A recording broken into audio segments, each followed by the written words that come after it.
Hello and welcome. My name is Laura and I'm a hospitality and food and beverage expert. For the past 13 years, I have been working with different hospitality outlets from international hotel chains to independent restaurant, boutique hotels, and small restaurant chains. For the past 7 years, I have been consulting hotel and restaurant owners, designers, investors, architects, and operators in how to build not only the best looking, but also the most operationally functional establishments they possibly can. In this video, I will be reviewing some restaurant designs. A lot of my clients keep asking me, what is a good design? Is this a good design? How would you improve this? And so on.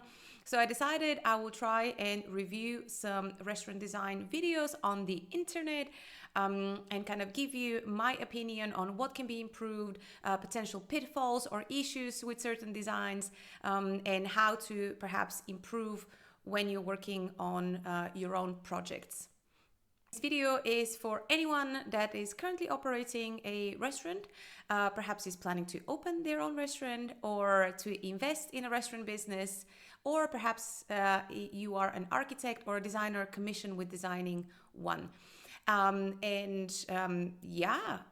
we're gonna do is kind of give you a little bit of insight into the ways that I communicate and I work with my clients, and just kind of give you an idea of what type of questions you should be asking maybe your investor or your team, and what kind of considerations you should be putting in focus when making your designs. So let's not waste any more time and get into it. All right, the restaurant is titled Beautiful Restaurant Video, Desert Moon. All right, so looking at the exterior of it, looks really nice. I like the little lights and round window spaces, very Hobbit-wise. I'm not quite like very The Shire, so to say. I don't know how I feel about the use of typography in the sign, and how that kind of goes with the neon signs, but yeah, let's continue.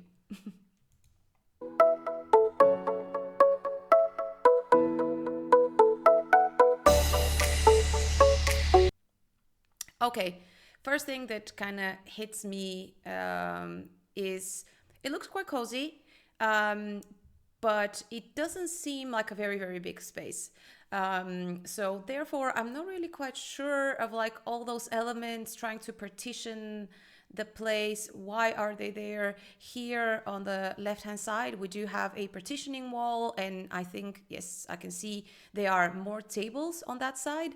And again, in consideration that you are dividing this with a booth, and people would be facing back to this area, I don't understand why would you put a partitioning wall when, anyway, you kind of dealing with a small space. It just kind of makes it more cramped, and it kind of takes the air out of it, if that makes sense. Another thing that kind of strikes me immediately is those big ass chairs put in here.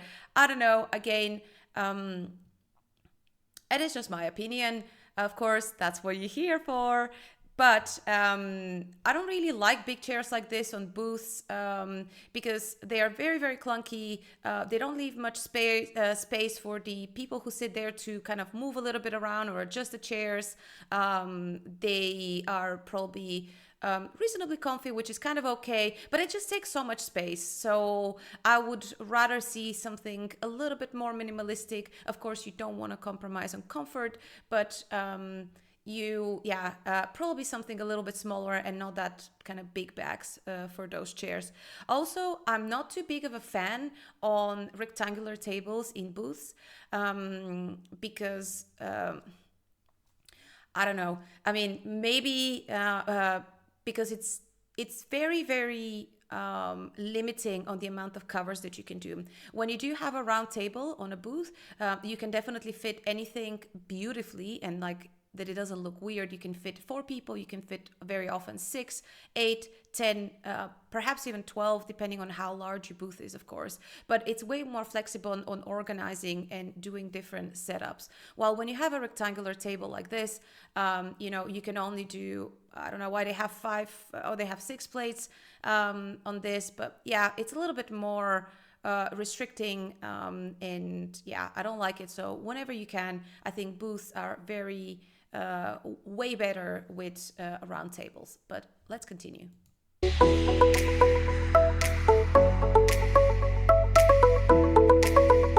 Nice, positive message.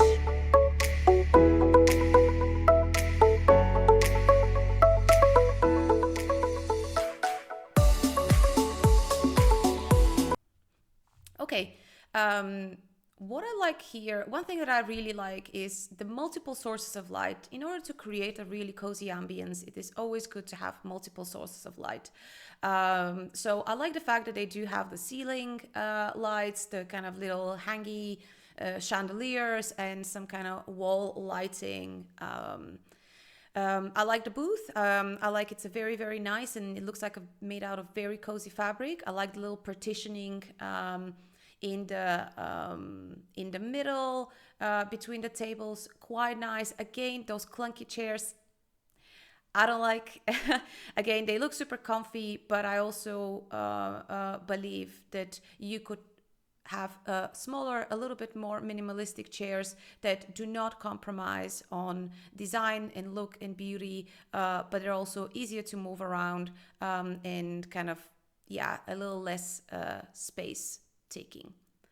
One thing that I would improve here would be probably to add some kind of a design or some kind of a decoration element on the table, or perhaps a candle holder or some kind of a light, artificial or real. I know that different countries have different requirements, whether you can have like open flame on table. So perhaps you can do real candle lights, maybe not.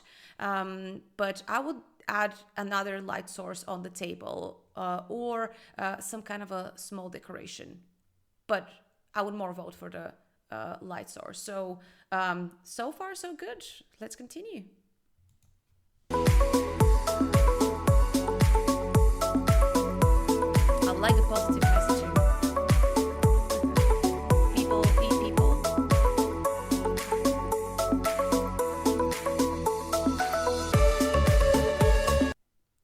Okay, again, again those booths. I don't know. I guess they really like booths and um, see. For example, when we saw the video earlier, I think this is the right way of doing a booth. It is way more flexible. In a way when the booth is very, very long, and then you have flexibility to move tables around, to put tables together, and it's quite neat. It lines up nicely. It is visually beautiful. It gives nice feeling of depth to it, and so on. This is a way of doing booths that I really don't like. This takes so much space. I wouldn't really say that you're giving your customers a more cozy feeling. It is very, very clunky.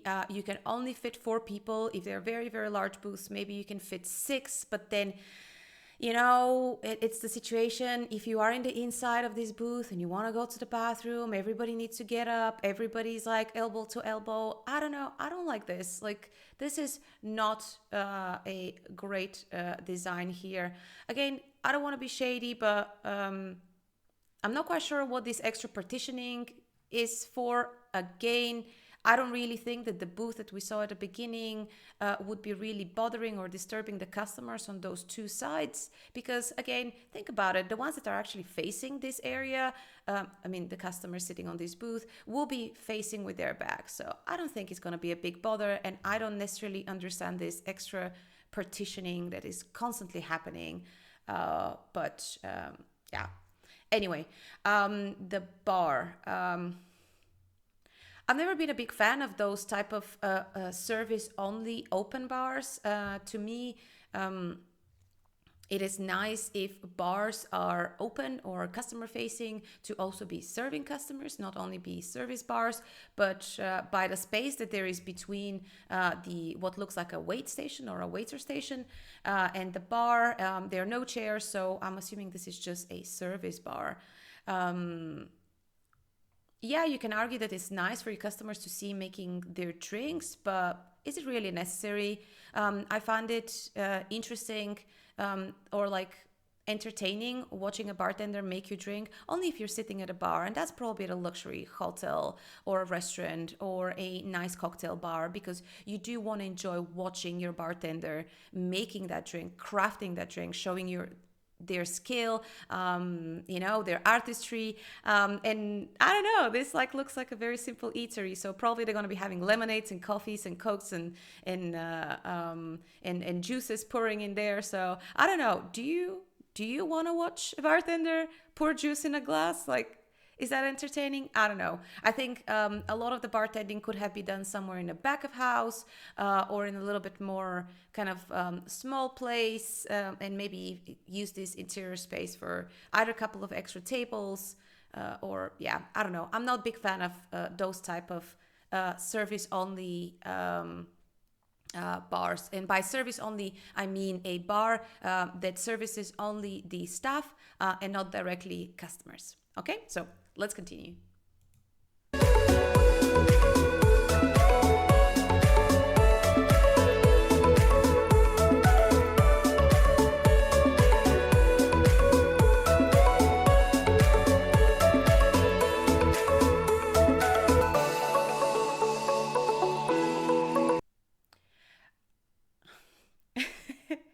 I mean, do you see what I'm talking about? Like, looking at this booth from that side, it looks so cramped. Um,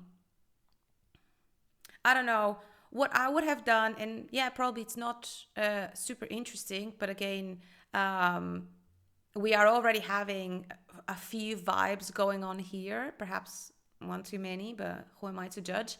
But I would just do exactly the same of what we did on the other side. I would do a booth, a long booth facing the wall with some smaller tables, ideally two tops with smaller chairs. And one of the things about this kind of setup with two tops on a booth is that you can always put the tables together, and you can then make a four top or six top or eight top or 10, or you can have a big party in there, and it's going to be way nicer and way more versatile and flexible than those booths. And see how much space this like takes, and it just makes everything way more like boxy and cramped up. I don't like.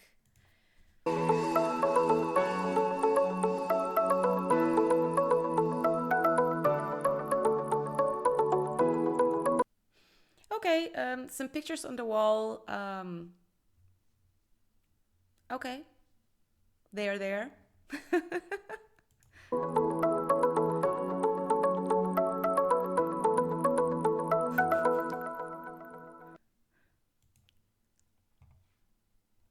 That was it. I hope you found this video interesting. It was a very, very small and short video of a small restaurant. If you do have any questions, or if you have any comments, if you agree or disagree with me, feel free to either drop me off an email if you would like us to chat in private, or of course you can always comment on this video, and I would love to hear what you guys think. If you have more questions, or if you have any videos you would like me to review next. If you like this video, remember to give a little love to the channel and like and subscribe, and I will see you in the next one.